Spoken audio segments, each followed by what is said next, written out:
Numa altura em que Portugal atravessa uma crise económica, a implantação das medidas de austeridade recentemente divulgadas pelo Governo traduziram-se num mal-estar social. O presidente da Comissão Episcopal da Pastoral Social considera que são medidas necessárias, mas que as ações não podem ficar por aqui. Sabemos que são necessárias porque era preciso algo que pusesse cobro a um endividamento demasiado e a desigualdades sociais gritantes.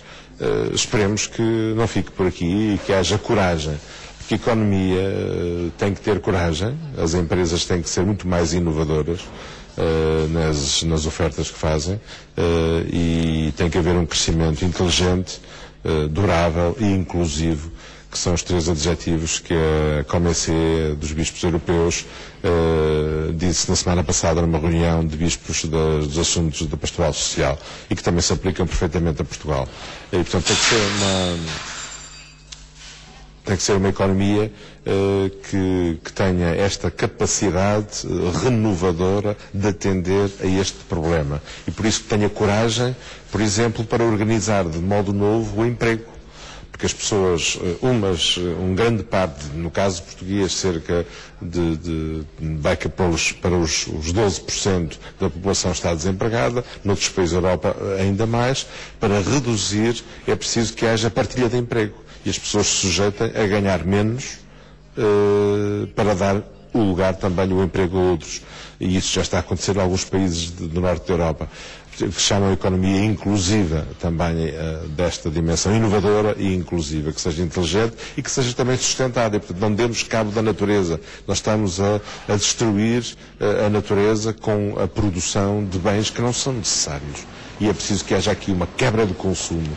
Isso parece que vai alterar a economia, porque não havendo consumo, as pessoas querem consumo porque aumenta, faz girar a máquina da economia.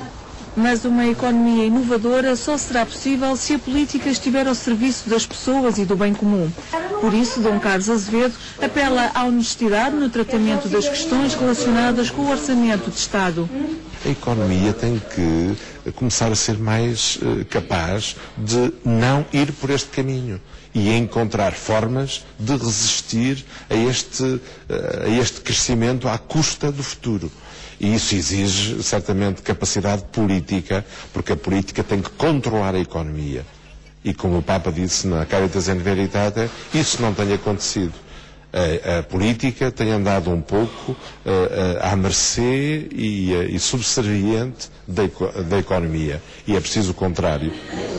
No Ano Europeu de Combate à Pobreza e à Exclusão Social, e quase um mês depois da avaliação dos Objetivos do Desenvolvimento do Milénio, o apelo de Dom Carlos Azevedo para o Dia de Luta contra a Pobreza foi para as atitudes concretas. Deve ser marcado com atitudes concretas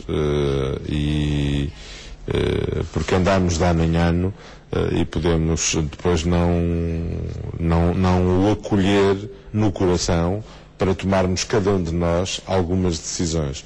Eu acho que devia cada um em consciência e segundo as suas possibilidades económicas, cada um ver como é que poderia ajudar a esse combate e a essa inclusão. Os secretários diocesanos da Pastoral Social, reunidos em Fátima com o presidente da Comissão Episcopal da Pastoral Social, Dom Carlos Azevedo, são quem trabalha no terreno e trazem para a mesa um retrato honesto da realidade da pobreza do país. Zonas como o Norte, o Algarve, Setúbal e Porto Alegre são exemplos onde a crise tem feito sentir com mais impacto. A questão do desemprego é uma questão muito marcante, com números que estão acima da média nacional e, portanto, isto leva a uma crise social necessariamente.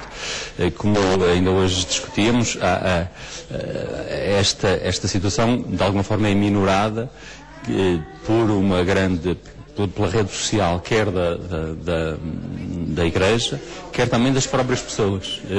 Enfim, notamos que, por um lado, há uma economia informal que muitas vezes suporta e dá segurança às pessoas e que permite não haver aqui situações de problemas sociais eventualmente mais graves, quer ao nível das respostas familiares, dos apoios inclusive intergeracionais, de pais que apoiam filhos, de avós que apoiam netos, quer também das redes de vizinhança, nomeadamente nas zonas mais rurais, onde isso ainda é um grande suporte à vida das pessoas e às dificuldades por onde elas passam.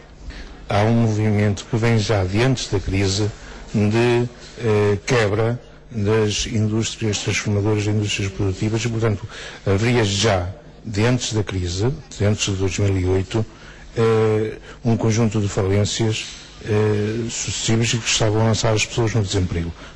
E, portanto, a recorrerem quer a estas instituições, quer naturalmente ao subsídio de desemprego, ao rendimento social de inserção.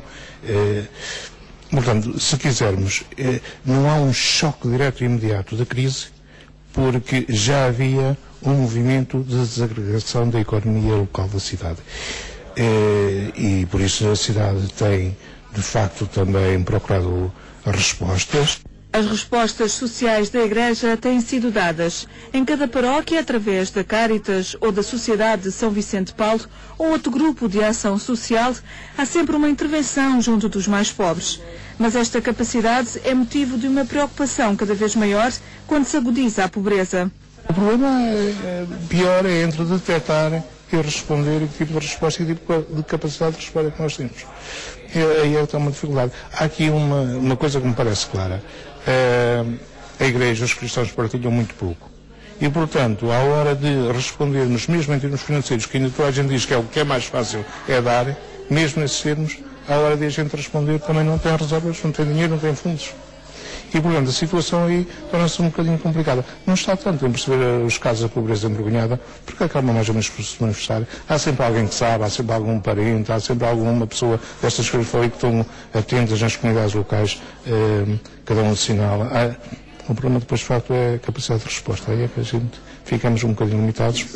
Dúvidas que merecem a contínua atenção dos secretariados diocesanos da Pastoral Social. Em conjunto, procuram a melhor forma de responder às carências sociais crescentes.